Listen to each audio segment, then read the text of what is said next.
Selamun Aleyküm. 5 Şubat Uygur Devleti Doğu Türkistan'ın Gulca katliamı yıl dönümü. Gulca Atavatan Doğu Türkistan'ınki büyük bir şehir. Ankara gibi. O gün Doğu Türkistan'da milyonlarca insan şehit edildi. Zalim Çin ordusu karşı. Zalim Çin'in polislerin ellerinde silah varken, tankları varken Doğu Türkistanlılar dayaklarla, sobalarla, taşlarla iki elleri de zalim Çin ordusuna karşı savaştı. Tam 15 Temmuz'da vatandaşlar darbecilere karşı savaştı gibi.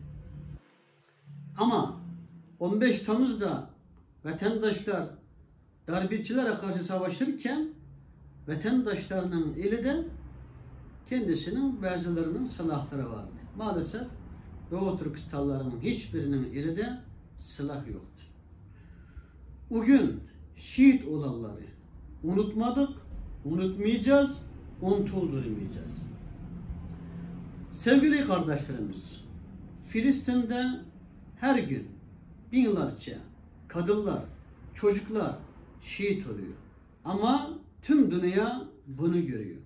Dünyanın gözü önünde açıkça insanlar video çekip paylaşabiliyor. Hem Filistin'de dünyanın her yerinden gelen gazeteciler var. Yani diyelim medya özgürlüğü var. Ama Doğu Türkistan'da aynı şekilde o kadar çok kadınlar, çocuklar şehit olurken, erkeklerimiz şehit olurken kimse bunu görmüyor. Çünkü medya özgürlüğü yok. O kadar şehit verirken, o kadar zulüm varken maalesef dünya, tüm İslam dünyası, hatta bazı Türk devletleri sessiz görmezden geliyor. Sevgili kardeşlerimiz, ben buradan Türkiye'deki tüm siyasi parti genel başkanlarına, bakanlara, meclisteki tüm vekillere, cemaatlere, vakıflara, derneklere, 85 milyon vatandaşlara sesleniyorum. Diyorum ki Doğu Türkistan'a sahip çıkın. En az yarın milyonlarca şehit verdik, kaldırımımız döküldüğü günde Doğu Türkistanlılar için 2 dakika zamanımızı ayarlayalım ki en az zulüme karşı ses olalım. Ya video çekip paylaşalım ya ki Türkiye'nin her yerindeki mitinglerimize, görüşlerimize katılalım. En az Doğu Türkistanlılar için dua edelim. Yılda bir bu soykırım olan günlerde bunun için en az paylaşım yapamazsa, Doğu Türkistan'a sahip çıkamazsa, bakanlıkımız, genel başkanlıklarımız, vekilliklerimiz kursun. Ne faydası ne kıymeti. Ali radıyallahu anh diyor ki her zaman hatırlatıyoruz ama unutuyor insanlar. Zulüme karşı susan dinsiz şeytandır. Şeytandan olmayalım. Sözümün sonunda Doğu Türkistan'daki 5 Şubat Gulca katliamı için yazdığım bir şiir var. Sizlere hediye etmek istiyorum. 5 Şubat Doğu Türkistan kızıl kana boyaldı. Cesur Uygur Türkleri zalime karşı uyandı. Atatürk Doğu Türkistan zalime baş eğmedi. Ya istiklal ya ölüm milyonlarca şehit verdi. Mazlum Doğu Türkistan cehenneme çevrildi. Ellerinde silah yok, tüfeklerle devirildi. Bekle güzel Türkistan, az kaldı zaman geldi. Şehitlerimizi sözümüz, intikam günü geldi. Türk yurdu Türkistan, birlik var Turan geldi. Hedefimiz kızıl elma, Çin'in eceli geldi. İnşallah. Ama çok üzüldük bir konu var. Türk Birliği kuruldu. Türk Teşkilatları Birliği kuruldu. Ayda bir, yılda bir ara geliyor ama üzülüyorum. Türk devletlerinin bayrağı varken içinde Doğu Türkistan bayraklarını görmüyoruz. Atabatan Doğu Türkistan'sız ne Türk ve Türklerin tarihini yazabilirsiniz. Ne Türklüktün konuşabilirsiniz. Atabatan Doğu Türkistan olmadan Kızıl Elma hedef olamaz, Turan Birliği olamaz, Türk Birliği olamaz. Şu yüzden Doğu Türkistan bayrağı Türk Birliği Teşkilatı'nın içinde bulunsun. Ve herkes medyalarda paylaşıyor. Filistin'de zulüm oldu, Araplar susuyor. Kardeşime sahip çıkmıyor diye onları nefret ediyoruz. Ama bilin ki Doğu Türkistan'da zulüm var. Bizlere soydaş olan, kardeş olan, kandaş olan Kırgızistan, Kazakistan, Özbekistan, Türkmenistan'dan ses çıkmıyor.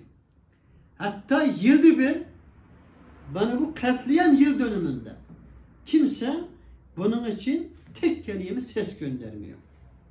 Sadece vatandaşlardan ufak tefek ses geliyor. Allah vatandaşlardan razı olsun. Çok şükür.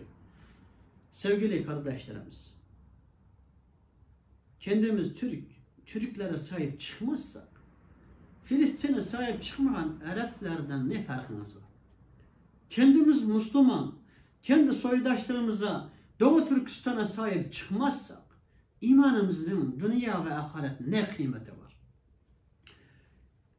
Günler önce Türkiye'de bir hoca şehit edildi.